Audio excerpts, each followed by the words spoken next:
did have an open election. We did have people nominated, and we did have people vote. We had to do it electronically because we only had a short window of time. We did not have 2 or 3 years to look at this. So we put this into action. And Peggy Grove was elected.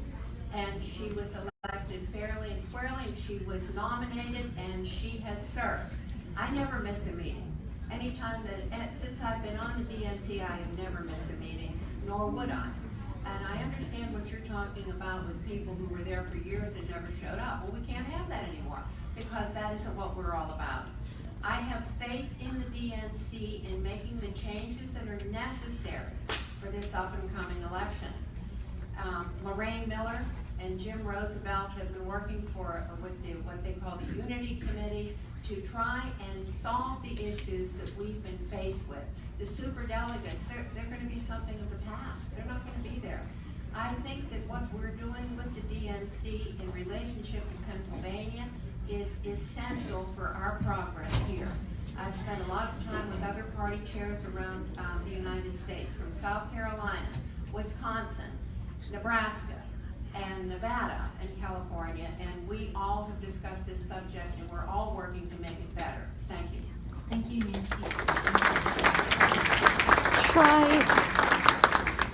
And the final question will be given to us by Joanne, and we will start with Chuck. So, Joanne? What are your plans to begin healing healing the risks that still exist within the party after the 2016 election?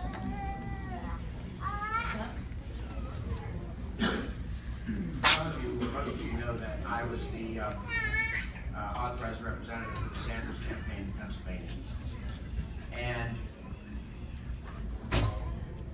I will say that unlike most states, where I read of my colleagues who were delegates around the country still fighting the nomination process well into November, and some of them voting for Jill Stein or somebody else. I will say that in Pennsylvania, I think we did pretty well in bringing our delegates and our supporters back into the fold. Obviously, there's exceptions to that, but for the most part, I think we did a great job doing that. And that's because we were able, during the convention, I think, to make most people feel like they were welcome. And the Clinton people and the Sanders people worked together pretty well on the convention floor. There were disagreements, of course. That's part of the process, but we were able to do that. I was proud to be a member of the platform committee, and we worked together in Florida on the platform for 2 hot days in Orlando until 2 in the morning each night, putting together a platform. I was the only Sanders delegate in the entire country to get all of my amendments passed, all 14 of them. And on several of them, we negotiated language. I negotiated language for a day and a half with Randy Weingarten on the education platform, which I pretty much changed all of that platform, which was a corporate mess until we changed it back to being an anti-privatization statement about education. Right. The point is that if we can work together and we respect each other, then we can heal any rift that this party has. If we respect each other and we work together and don't treat each other like second class, or that the other group is second-class citizens or corrupt or whatever, we can heal any rift in this party. Thank you, Chuck. That's totally plausible too. Yeah. They say action speaks louder than words. All my tenure here, we attempt to bring people together, whether it's the Black Caucus, white or black, to be part of what we want to do.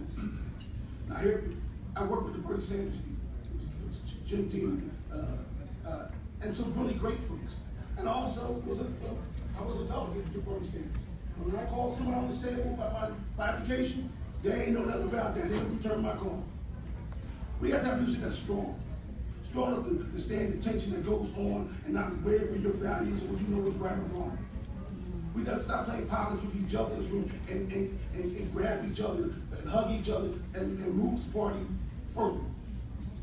This party can be one of the best parties in the country. We have a lot of talented people, a lot of resources in Pennsylvania. But we gotta trust the process too. We gotta trust each other. We gotta stop saying, he's black, he's white, he's Jewish, he's gay. We gotta stop that. We gotta do what's right. And that's not hard to do. You gotta believe each other. You know, we gotta go on counties, we gotta work with county organizations and help them to build, help them to be strong.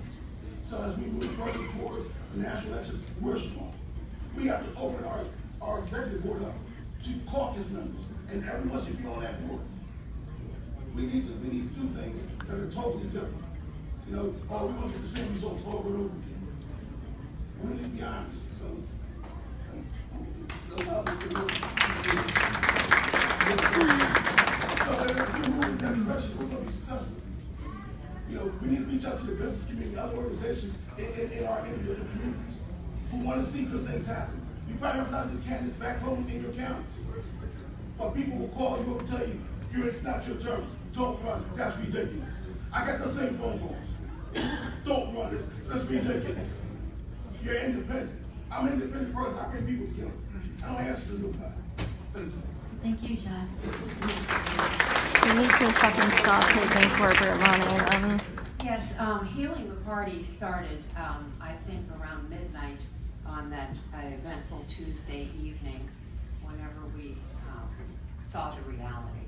I think in our wildest dreams, we never thought that it was going to be this bad. That was on a Tuesday, and on Thursday, I had agreed to speak at a women's college to be on a panel with a Republican woman on the RNC. And she opened up her discussion by talking about Hillary's hair and her squeaky voice. And I said, oh my God, this is going to be a day to behold.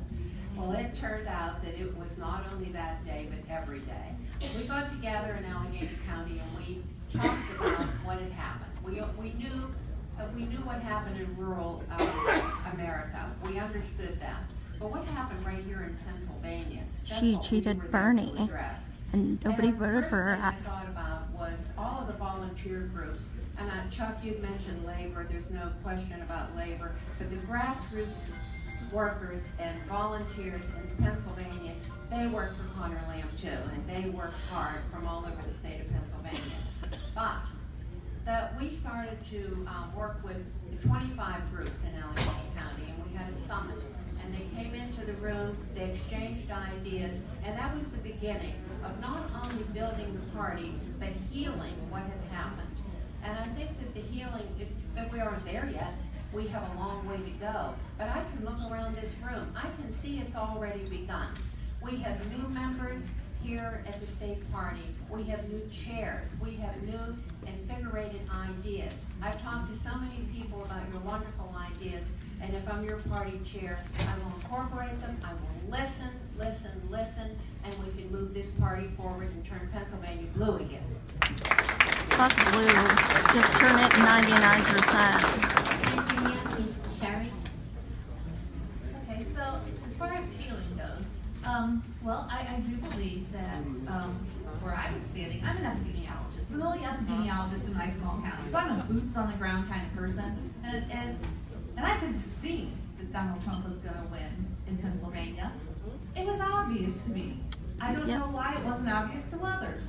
So I think that when you bring your concerns to the party or your party leaders and you say, we need help, we're losing voters, we're not connecting with voters, and you don't get any help because someone perceives you to be from the left part of the party. And so your concerns aren't taken as seriously. It's not surprising that we lose when we treat each other that way. I think we need to focus on the issues. When we focus on the issues, we can win. We don't focus on the issues, we lose. That's just how it is. So I think if we want to see more healing within our party, we need to focus on the issues. We need to respect that we all have different opinions, but also understand that we all have pretty much the same values. You know, I would think everybody in this room is real concerned about what's going on the border. I think we're all concerned about that. That's a value that we hold, and we should focus our efforts on working on issues. The other thing, I live in a rural county. I don't have a single labor-friendly printer In my county, we try to get our cars fixed. We call all over trying to find a union shop and we can't find them. We have tremendous needs for organized labor in the rural areas. So I think if we concentrate on the issues, we focus on, economic situation for all of us, we work on those issues, we work on healthcare and immigration, I think that those are things that we all could gather around and use those issues to help us heal. Thank you. That concludes the question part of the debate, so we'll now go into closing statements. Each candidate will have 2 minutes to give a closing statement. We're going to go back in the order of the draw, so Jacques, we begin with you. For sure. Just tell me when to dunk. And I think that Pennsylvania is in good hands. If we're to grow and be successful, we have to trust the process. We got to trust each other. That we're here equally, that we got elected in our communities, and we bring something of value to this party. We have to think for ourselves. We have to look for the best candidates. We have to look at issues that go back to quality issues back home to help us be the people we need to be. If we're gonna make a change, we gotta change ourselves. We have to look into ourselves and change ourselves and realize that the morals and values, they really don't change. The standard is the standard. And if we're gonna be the standard bearer, this is gonna be the party of the people, and the people have a chance to speak. I think we have some great candidates here. And I think we have a melting pot of talent. And if we're gonna be the best that we're gonna be in Pennsylvania, then we have to grasp it. We have crossroads. We know what the past was. We know the people on the stage. We know what the deal is. We know what the future is. We got 122 new people never experienced it. That just we can't be a good experience. Let them see that we're moving forward and they're welcome in this party, and that their input means something, and that they're valued. This is not a party of the few. Too long it has to change. I'm here because I want to see a change. I'm here because I'm progressive. I'm here because I'm independent and I'm strong to be the leader of this party. I need your help. And if you want a party that's going to be inclusive of all people in this room, that of every segment of this organization can serve and the capacity of advisement in this organization. And I'm that guy. I want you to join me and help me build. I'm not going to be your mother or your father. I want to be your partner.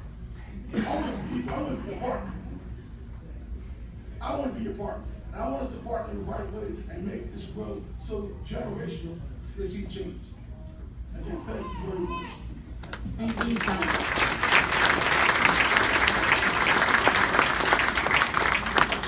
Well, thank you very much, and thank you for giving me the opportunity to present at least some of my philosophy. My political philosophy is a progressive woman candidate. The one thing that I think that I bring is a very positive attitude. I always look at the bright side, and I always look at what we can do to make everything better. I've been very inclusive in Allegheny County, and on the ticket that I'm running with here tonight, I'm very inclusive also. Openness and transparency, these are all words, and we just sort of throw them around, but do we really believe them? Do we really own them? I really own these words. I will always be open. I will always be there for you. I will always be transparent. I said that in my opening statement. I say that in my closing statement. One thing about the nuts and bolts about the way the party functions whenever we come to Harrisburg, I want to combine some of our caucuses. I think that the county chair caucus and the executive committee caucus, there isn't anything, and you mentioned that, Sherry, where we are so redundant in our messaging. So I want to make sure that we have time to get out to our constituency caucuses and to visit them. And I think all new members should be going to all constituency caucuses and testing them. Go into the room, stand there, see if you like it, see if it's a place for you. I'm going to also include all of the constituency caucus chairs in the regional chair caucus meetings on Fridays. I think this is extremely important. For years I've been coming here and we just sit down with the regional caucus chairs, and I want to combine all of our ideas into one room before we even start the week. I think we can meet also regionally, and I think that that's going to be key to building our party. I look forward to building the party with you, and I respectfully ask for your vote tomorrow. Thank you very much. Jesus Christ. I can't vote because I'm not a member. I'm not even a coming here Dem. and listening to us, and I want to thank the Democratic Women's Caucus for doing this. This has been really important for us to be able to participate. So many of you have gotten my emails. One of the things that I'm interested in doing is making sure that we all have the information we need in order to participate. Eliminating barriers is one of my strongest issues that I want to work on. I don't think that we make it easy enough to participate in state committee. If you've gotten my emails, you've seen, I think that it would be good if we revisited the days we meet, the days of the week we meet, how many times we meet, whether or not we can do something just as simple as organizing and maintaining ride sharing or rooming. This might, to a lot of people, seem pretty silly stuff, like, oh, this is pretty mundane. You know, if people can't get themselves to state committee, why are they part of state committee? Well, guess what? We have people that would like to participate but can't because we haven't made it available to them because they might not have the funds to be able to come. So we really need to look at how it is we put up barriers to keep people from participating. I'd also kind of like to point out that in the 2 weeks that I've had this candidacy going, so if I ever complain about how long a campaign cycle is, somebody slap me. The 2-week campaign is pretty tough. But anyway, in the 2 weeks that we've been campaigning, I was able to do a couple things. One, we were able to get the bylaws placed on the Pennsylvania Democratic website. The bylaws are now on the website.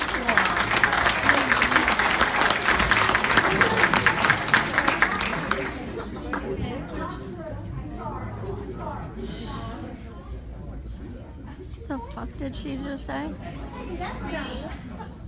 All right. So I've never been able to access them in my 10 years from the Pennsylvania Democratic Committee's website. All right. The second thing we were able to do is to have this forum here tonight. We've never had. I'm one sure before. she's a shill. Great. So I think that within 2 weeks we were able to get 2 things changed that haven't been happening for a lot of us. And so this is great. So what can we do in 2 more weeks? What can we do in 2 more years? We can do a lot more. So I'd like you to help me, and we can work together. Thank you. Thank you. That was the only progressive running. Chuck? As Jock mentioned, there's 122 new members of state committee. And that's about 40% of this group. And I Excuse me. I'm sorry. And I really feel sort of badly for you because you're being asked to make one of the most important decisions, those of you who are new here, one of the most important decisions that you are to make to choose a chair for the next 4 years, and you don't probably know any of us. And that's unfair to you. And I know that somebody's been floating a proposal to postpone the vote to the next meeting, and whether that has merit or not, I don't know. But I'll tell you what does have merit is that the vote in the bylaws for chair should not be at the first meeting after we elect 40% of the people. This is the first time the public has been allowed to come to this meeting. You have to, as members, you have to ask yourself a few questions. The reason that we are having trouble, and Sherry and I have both talked about it up here, about resources, and I don't want my time that was interrupted to be taken off that, by the way. So, Shut it down. you have to ask yourself, why do we have trouble getting resources? It's because this party has been controlled by a few people, regardless of who the chair is. Who really controls this party? This party should not be a farm or tool of any one elected official or any one candidate. This party was here before they got here. It wouldn't be here today. It's a shame we don't have Debbie Lawson and Michelle anymore. For all Democratic candidates up and down the ballot, not just the candidate who seems to be thinking they're running the party at that moment. So ask yourself, when you vote tomorrow, is the person you're going to vote for their own person and an honest broker? Were they chosen for us, or are we choosing them ourselves? Do they treat people fairly? Do they have support? Where does their support come from? Does that person work in long-term interest of this party, or does that person play favorites because of who got them there?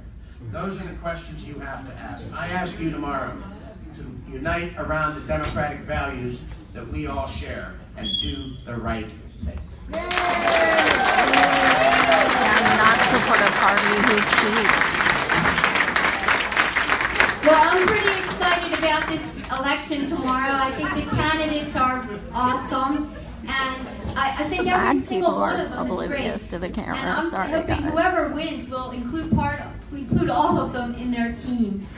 So please make sure you vote tomorrow. We don't want you to leave because we have the vice chair's race to look at and also the treasurer's race. But if I could please ask the candidates to go over there All right, for a watch quick me. picture. Candy, if you could come and photobomb this picture Run for and women's group. Try to accost Thank you all.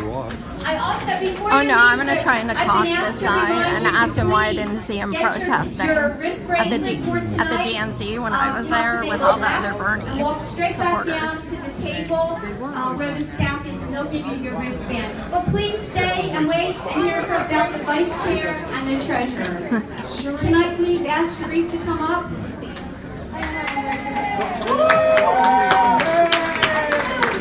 Let me see if I can get this dude.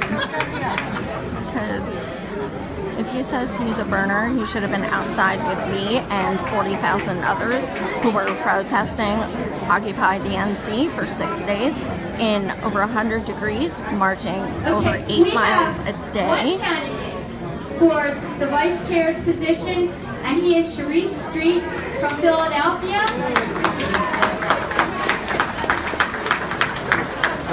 And we're going to start by asking him for a 1-minute opening.